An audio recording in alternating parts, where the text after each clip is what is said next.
Halo sahabat JDH KPU Kabupaten Purbalingga, perkenalkan saya Dina Putri Ramadhani selaku host dalam podcast JDH KPU Kabupaten Purbalingga episode 44. Podcast kali ini bertema ketentuan pemungutan suara dan penghitungan ulang, lanjutan, dan susulan. Podcast kali ini menghadirkan narasumber yang luar biasa. Beliau adalah Bapak Dr. Imam Nur Hakim MPDI. Beliau merupakan Ketua Divisi Hukum dan Pengawasan KPU Kabupaten Purbalingga. Assalamualaikum Bapak, bagaimana? Waalaikumsalam. Alhamdulillah baik Mbak Dina.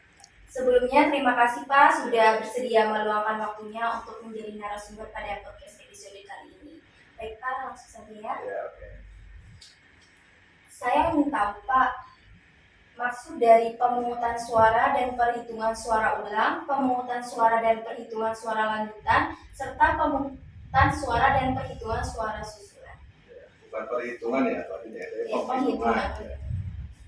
Baik, pertama kami sampaikan ini selamat sore ya pada sahabat-sahabat JDH KPU Purbalingga. Alhamdulillah kita tayang lagi pada kesempatan ini episode 44 membahas tentang ketentuan pemungutan suara dan penghitungan suara ulang, lanjutan dan juga susulan.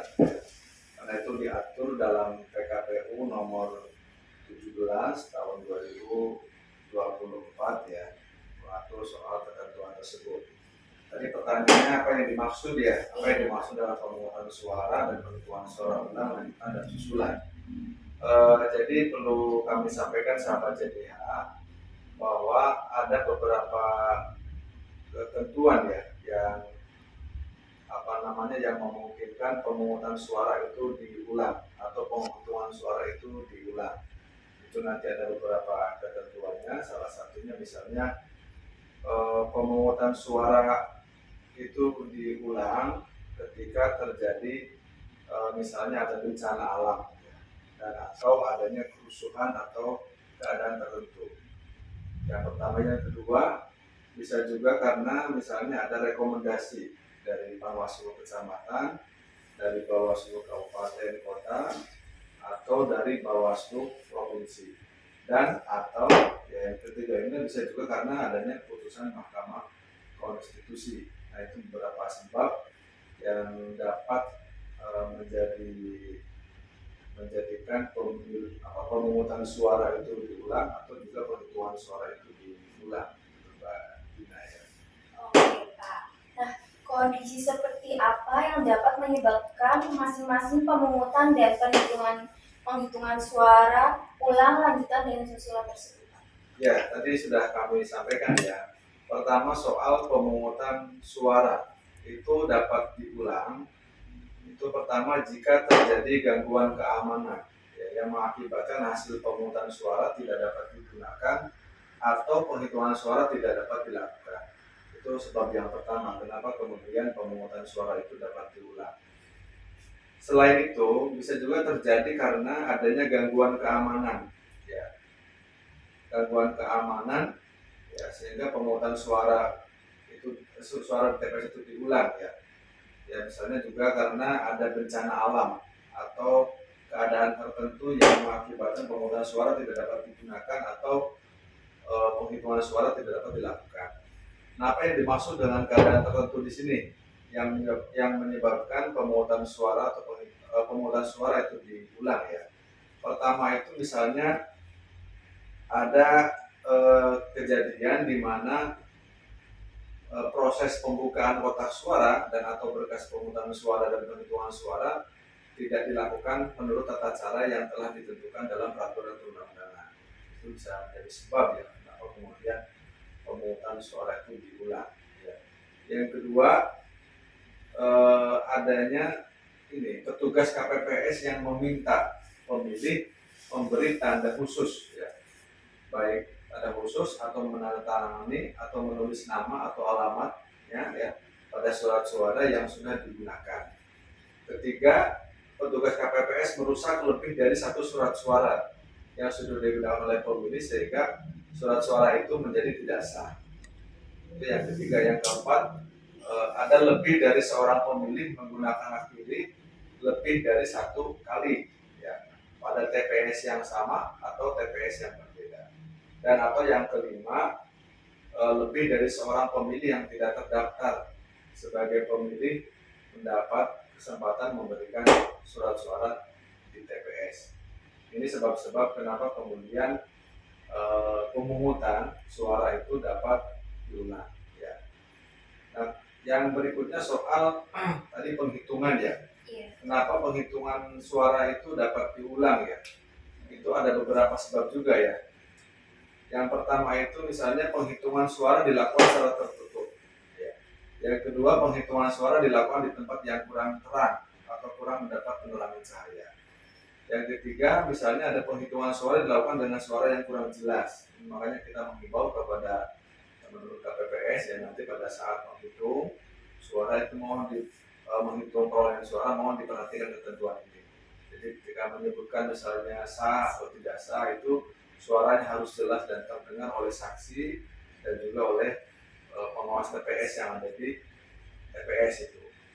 Penghitungan suara dicatat dalam tulisan yang kurang jelas. Nah, itu juga kita nanti mengimbau ya kepada KPPS dalam mencatat perolehan hasil itu ditulis dengan tulisan yang jelas sehingga orang bisa membaca itu angka berapa dan seterusnya itu. Kemudian juga bisa juga karena saksi atau pengawas TPS dan masyarakat tidak dapat menyaksikan proses penghitungan suara secara jelas. Misalnya tempatnya tadi ya tertutup ya, sehingga orang itu tidak bisa melihat sebetulnya lagi proses apa begitu kan. Nah, kemudian penghitungan suara dilakukan di tempat lain atau waktu lain dari yang telah ditentukan. Kan harusnya kan penghitungan itu dilakukan di TPS itu juga kan, misalnya di TPS berapa, di TPS itu dilakukan perhitungan. Tidak boleh di tempat lain yang sudah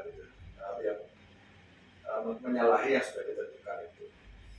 Kemudian terjadi ketidakkonsistenan dalam menentukan surat-suara yang sah dan surat-suara yang tidak sah. Kan sudah jelas tuh mana kategori surat suara sah dan mana kategori surat suara tidak sah. Itu yang kedua ya soal ketentuan penghitungan suara itu dapat diulang. Nah sekarang pemungutan penghitungan suara yang lanjutan dan susulan itu. Jadi kalau lanjutan itu misalnya sebagian proses sudah dijalankan, tapi di tengah jalan itu ada situasi yang memungkinkan tidak bisa diteruskan ya tahapan pemungutan atau penghitungan suara, misalnya ada bencana dan seterusnya itu nanti bisa dilanjutkan di tahapan mana yang belum dilaksanakan itu.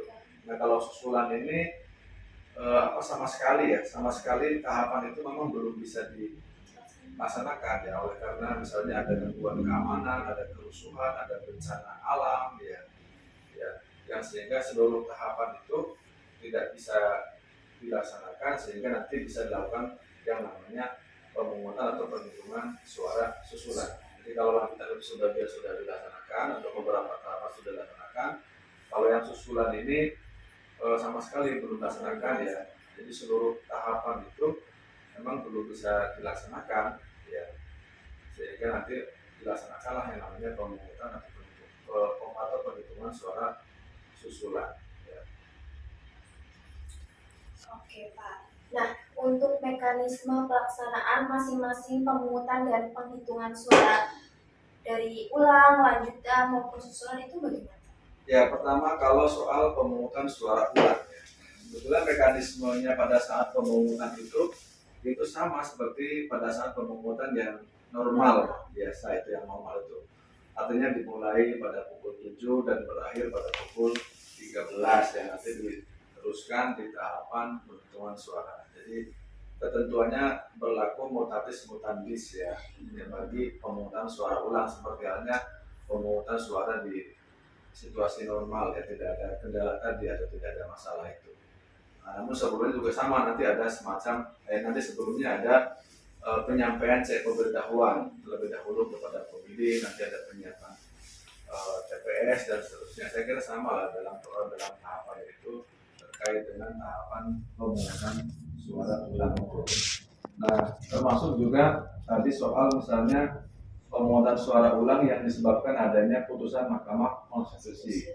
Ini juga dalam prakteknya sama ya. Jadi, cuma nanti ada ketentuan apakah sebelum tahapan pemungutan itu ada pemutahiran data pemilih atau tidak, itu nanti tergantung amar putusannya atau pertimbangan hukumnya. Biasanya kan di situ disebutkan ya, karena terjadi peristiwa apa sehingga kemudian perlu dilakukan pemutahiran data pemilih, yaitu berarti kita mengikuti putusan dari Mahkamah Konstitusinya. Tapi secara umum sebetulnya dalam prakteknya sama ya, pada saat tahapan pemungutan penghitungan yang dilaksanakan, baik itu pada saat situasi normal begitu kan, maupun pada saat ketika tadi terjadi beberapa sebab yang kemudian perlu dilakukan pemungutan suara ulang maupun penghitungan suara ulang. Oke Pak. Nah, pesan dan arahan dari Pak Imam sebagai narasumber kepada penyelenggara khusus KPPS agar tidak terjadi pemungutan suara dan penghitungan suara ulang di Kabupaten Purbalingga. Ya, pesannya pertama tentu kami dari KPU Kabupaten Purbalingga ya, kepada seluruh jajaran KPPS dan juga tentu nanti ada PPS dan KPK, dan tentu kita semua mari sama-sama kita melaksanakan tahapan inti ini, tahapan pemungutan penghitungan suara dengan sebaik-baiknya dengan penuh tanggung jawab. Dan yang terpenting juga adalah mari sama-sama kita patuhi prosedur dan ketentuan yang ada, sehingga tadi hal-hal yang menyebabkan pemungutan suara itu diulang, penghitungan suara itu diulang ya, itu tidak terjadi. Jadi kalau kita bekerja atau melaksanakan tugas sesuai dengan ketentuannya, insya Allah nanti hal-hal yang tadi itu yang menyebabkan itu tidak terjadi ya. Misalnya ya kita bekerja sesuai dengan prosedurnya, profesional, tadi hal-hal yang menjadi sebab itu ya untuk dihindari atau tidak dilakukan. Itu saya kira pesannya. Jadi sekali lagi mari kita melaksanakan tugas ini dengan sebaik-baiknya, dengan penuh tanggung jawab, dengan profesional ya, dan mengedepankan ketentuan peraturan perundang-undangan yang berlaku ya, biar semuanya berjalan lancar sehingga tidak terjadi tadi peristiwa-peristiwa yang itu tidak kita inginkan ya, seperti ada pemungutan suara ulang, penghitungan suara ulang lanjutan maupun susulan. Saya kira itu Mbak Dina ya. Oke Pak, tak terasa Pak, kita sudah di penghujung podcast. Terima kasih kepada Pak Imam yang telah membagi ilmunya. Semoga bisa bermanfaat untuk sahabat JDIH KPU Kabupaten Purbalingga. Untuk menutup podcast pada episode kali ini, apa ada yang ingin disampaikan lagi Pak? Ya, saya kira tadi intinya itu, mari sekali lagi sama-sama dalam rangka menghasilkan pilkada yang berkualitas dan berintegritas. Tentu juga kita ya semua ya, jajaran seluruhnya, sekali lagi mari juga kita sama-sama mengedepankan profesionalitas, integritas kita dalam rangka sekali lagi memastikan pilkada Purbalingga khususnya tahun 2024 ini berjalan dengan demokratis dan lebih nanti juga pilkada yang berkualitas dan juga berintegritas. Saya kira itu. Oke Pak, terima kasih. Demikian podcast pada episode 44. Saya Dina Putri Ramadhani selaku host dalam podcast JDIH KPU Kabupaten Purbalingga. Mohon maaf apabila terjadi kesalahan. Wassalamualaikum warahmatullahi wabarakatuh. Waalaikumsalam.